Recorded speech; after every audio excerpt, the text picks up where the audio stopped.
بسم اللہ الرحمن الرحیم۔ بسم اللہ الرحمن الرحیم۔ السلام علیکم ورحمۃ اللہ وبرکاتہ۔ عزیز طلبہ،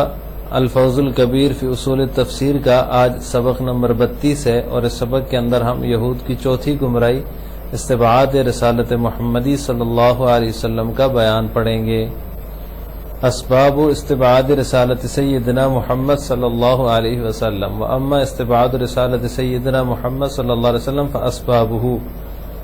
نمبر 1، اختلاف عادات الانبیاء واحوالهم فی اکثار التزوج والاقلال منہ وما اشبہ ذلك، واختلاف شرائعهم، واختلاف سنت اللہ تعالی فی معاملۃ الانبیاء، وبعثة النبی صلی اللہ علیہ وسلم من بنی اسماعیل بعد ما كان جمہور الانبیاء من بنی اسرائیل وامثال هذه الاسباب۔ یہاں سے حضرت شاہ صاحب رحمہ اللہ تعالی یہود کی ایک گمراہی رسالت محمدی صلی اللہ علیہ وسلم کو محال سمجھنے کے اسباب کا ذکر کر رہے ہیں۔ فرماتے ہیں وَأَمَّا استبعاد رسالت سیدنا محمد صلی اللہ علیہ وسلم فاسبابہ، بہرحال ہمارے نبی کریم صلی اللہ علیہ وسلم کی رسالت کو بعید سمجھنا تو اس کا سبب جو ہے وہ اختلاف عادات الانبیاء واحوالهم فی اکثار التزوج والاقلال منہ، انبیاء علیہ السلام کی عادات اور ان کے احوال کا مختلف ہونا ہے نکاح کی کمی بیشی میں، وما اشبہ ذالک، اور ان چیزوں میں جو اس کے مشابہ ہیں، واختلاف شرائعہم، اور ان کی شریعتوں کا مختلف ہونا، شریعتوں کا اختلاف، واختلاف سنت اللہ تعالی فی معاملۃ الانبیاء، اور انبیاء کے معاملے میں اللہ تعالیٰ کی سنت کا اختلاف ہے۔ وبعثۃ النبی صلی اللہ علیہ وسلم من بنی اسماعیل بعد ما كان جمہور الانبیاء من بنی اسرائیل، اور نبی کریم صلی اللہ علیہ وسلم کو بنی اسماعیل میں سے مبعوث کرنا جبکہ جمہور انبیاء جو تھے وہ بنی اسرائیل میں سے تھے، وما امثال هذه الاسباب، اور اس جیسی دوسری چیزیں، جیسے کہ یہود جو ہے وہ یہود کا شریعت موسوی کو ناقابل نسخ سمجھنا، ناقابل منسوخ سمجھنا، وامثال هذه الاسباب کا مطلب یہ ہے۔ اس عبارت سے حضرت شاہ صاحب رحمہ اللہ تعالی یہود کی چوتھی گمراہی استبعاد رسالت محمدی صلی اللہ علیہ وسلم کا ذکر کر رہے ہیں۔ تو آج کے سبق میں ہم اس کی تفصیل پڑھیں گے کہ کیا اسباب ہیں اور ان کا کیا جواب کیا ہے، اس کی تفصیل ہم آج کے سبق میں پڑھیں گے۔ استبعاد رسالت محمدی صلی اللہ علیہ وسلم کے 4 اسباب اور مثالیں آپ کے سامنے ہیں۔ حضرت شاہ صاحب رحمہ اللہ تعالی نے سب سے پہلا سبب جو ہے وہ یہ ذکر کیا ہے کہ انبیاء علیہ السلام کی عادات اور احوال کا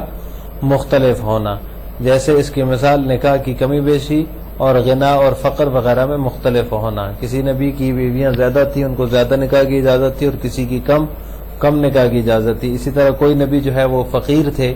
اور کوئی نبی جو تھے وہ غنی تھے، جیسے کہ حضرت سلمان علیہ السلام، حضرت داؤد علیہ السلام، اور اسی طرح باقی انبیاء وہ جو ہے وہ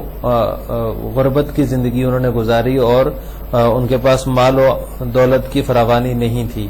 اور اس طرح دوسرا سبب جو ہے ان کی شریعتوں کا اختلاف ہے، یعنی انبیاء علیہ السلام کی شریعتوں کے احکام میں اختلاف تھا، جیسے لحم ابل اور مال غنیمت کی حلت و حرمت کا اختلاف ہے، جیسے کہ امت محمدیہ صلی اللہ علیہ وسلم میں مال غنیمت حلال اور باقی انبیاء سے پہلے انبیاء کی امتوں کے لیے مال غنیمت حرام تھا۔ تو اس طرح کا جو ہے وہ اسی طرح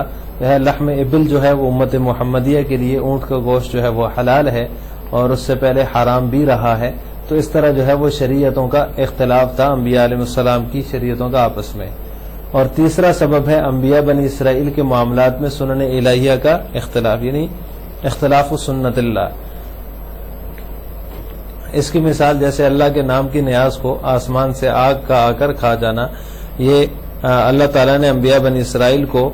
دلیل نبوت کے طور پر یہ معجزہ عطا کیا تھا کہ اللہ کے نام کی نیاز کریں تو آسمان سے آگ آ کر اسے کھا جائے، لیکن سب انبیاء بنی اسرائیل کے ساتھ یہ معاملہ نہیں تھا، اور نہ ہی آپ صلی اللہ علیہ وسلم کے ساتھ، آپ صلی اللہ علیہ وسلم کی امت کے ساتھ یہ معاملہ ہے، بلکہ اللہ تعالیٰ کے نام کی نیاز کو جو ہے وہ صدقہ کیا جاتا ہے امت محمدیہ میں، جبکہ انبیاء بنی اسرائیل کی امتوں میں سے اگر کوئی نیاز کرتا اللہ کے نام کی تو آسمان سے ایک آگ آتی اور اسے کھا جاتی تھی۔ تو یہ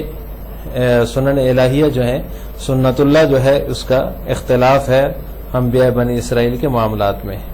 اور نمبر 4 جو ہے، چوتھا سبب ہے نبی علیہ السلام کو بنی اسماعیل میں سے مبعوث کرنا۔ اس سے پہلے انبیاء بنی اسرائیل میں سے ہی آتے رہے، لیکن آپ صلی اللہ علیہ وسلم وہ واحد رسول اور پیغمبر ہیں جن کو بنی اسماعیل میں اللہ تعالیٰ نے مبعوث فرمایا ہے۔ آپ صلی اللہ علیہ وسلم حضرت اسماعیل علیہ السلام کی اولاد سے ہیں۔ باقی انبیاء اور زیادہ انبیاء جو ہیں وہ بنو اسرائیل سے تھے، بنو اسماعیل سے آپ صلی اللہ علیہ وسلم کے علاوہ کوئی نبی نہیں تھا۔ النبوۃ ومنهجها في اصلاح الناس، والاصل في هذه المسألة ان النبوۃ کائنۃ لاصلاح نفوس الناس وتهذيب عاداتهم وتعديل عاداتهم لا لانشاء اصول البر والاثم، ولكل قوم عادات في العبادات وتدبير المنزل والسياسة المدنية، فإذا ظهرت فيهم النبوة فلا تستأصل هذه العادات بالمرة ولا تزو لهم عادات جديدة، بل تميز فيما بين العادات، فما كان منها صالحا مطابقا لرضا الله تعالى تبقيه وتحفظه، وما كان منها مخالفا للأصل منافيا لرضا الله تعالى تغيره حسب الضرورة وتعدله، وكذلك يكون التذكير بآلاء الله وبأيام الله على الأسلوب الذي هو معروف عندهم وشائع لديهم، فهذا هو السبب في اختلاف شرائع الأنبياء عليهم الصلاة والسلام۔ اس عبارت کا ترجمہ یہ ہے کہ حضرت شاہ صاحب فرماتے ہیں کہ اس مسئلے میں اصل یہ ہے کہ نبوت جو ہے وہ نفوس عالم کی اصلاح اور ان کے عادات اور عبادات کی درستگی کے درجے میں ہے، نہ کہ نیکی اور بدی کے اصول کی ایجاد کے مقام میں، اور عبادات جو ہیں اور تدبیر منزل اور سیاست مدینہ میں ہر قوم کی مخصوص عادتیں ہوتی ہیں۔ پھر جب نبوت فَإِذَا ظَهَرَتْ فِيهِمُ النَّبُوَّةُ، پھر جب نبوت ان اقوام میں ظاہر ہوتی ہے تو اس عادت کو بالکل ختم نہیں کرتی اور نہ دوسری عادتوں کو اثر نو ایجاد کرتی ہے۔ بل تمیز فیما بین العادات، بلکہ نبی عادتوں میں سے منتخب کر لیتے ہیں، فما کان منها صالحا مطابقا لرضا اللہ تعالی تبقیہ وتحفظہ، ان کو جو قاعدے کے مطابق اور اللہ کی مرضی کے موافق ہوں، اور وما کان منها مخالفا للاصل منافیا لرضا اللہ تعالی تغیرہ حسب ضرورت وعادل، اور جو ان میں سے مخالف ہوتی ہیں اور عادت کے اور جو ہے وہ اللہ تعالی کی رضا کے منافی ہیں تو اس کو حسب ضرورت جو ہے وہ تبدیل کر دیتے ہیں۔ وکذالک یکون التذکیر بآلاء اللہ وبأیام اللہ علی الاسلوب، اور اسی طرح جو ہے تذکیر بآلاء اللہ اور بأیام اللہ بھی اسی اسلوب پر ہوتی ہے، وہ معروف عندہم، جو ان کے ہاں معروف ہو، جو ان کے درمیان رائج ہو، وشائع لدیہم، جو ان کے درمیان رائج ہو، لہذا لوگ جو ہے فہذا ہوا سبب، لوگ اس سے مانوس ہوتے ہیں اسی نقطے کی وجہ سے، فہذا ہوا سبب فی اختلاف شرائع الانبیاء، تو لہذا اسی نقطے کی وجہ سے انبیاء کی شریعتیں مختلف ہو گئیں۔ اس عبارت کے اندر جو ہے وہ اختلاف شرائع کے سبب اور حکمت کا بیان ہے کہ کار نبوت اور مقصد رسالت جو ہے وہ نفوس بشریہ کی اصلاح اور تطہیر اور ان کی عادات اور عبادات کی تہذیب ہے، یعنی اس کے لیے اللہ تعالیٰ جو ہے وہ رسولوں کو بھیجتے ہیں کہ نفوس بشریہ کی اصلاح ہو، ان کی تطہیر ہو، اور ان کی عادات اور عبادات کی جو ہے تہذیب ہو، ان کو ایک طریقہ اور سلیقہ سکھایا جائے۔ لیکن چونکہ کائنات کے اندر جو ہے وہ بسنے والے جتنے بھی لوگ ہیں وہ مختلف تہذیب اور تمدن اور اسی طرح معاشرہ اور عبادات اور عادات کے اندر جو ہے وہ ملکی سیاسی قوانین اور دیگر اعتبارات سے مجموعہ ازداد ہیں، یعنی مختلف جو ہے ان کے اندر جو ہے وہ الگ الگ عادات اور عبادات کے طریقے اور تہذیب و تمدن اور معاشرے میں رہنے کے طریقے پائے جاتے ہیں، اور کوئی بھی قوم جو ہوتی ہے وہ اپنے طور طریقے اور رسم اور عادات سے مکمل طور پر دستبردار نہیں ہوتی، اور اللہ تعالیٰ کی حکمت بھی یہی ہے، اللہ تعالیٰ بھی یہی چاہتے ہیں کہ اقوام کی عادات وغیرہ کا بالکل ہی استحصال اور خاتمہ نہ کیا جائے اور ان کو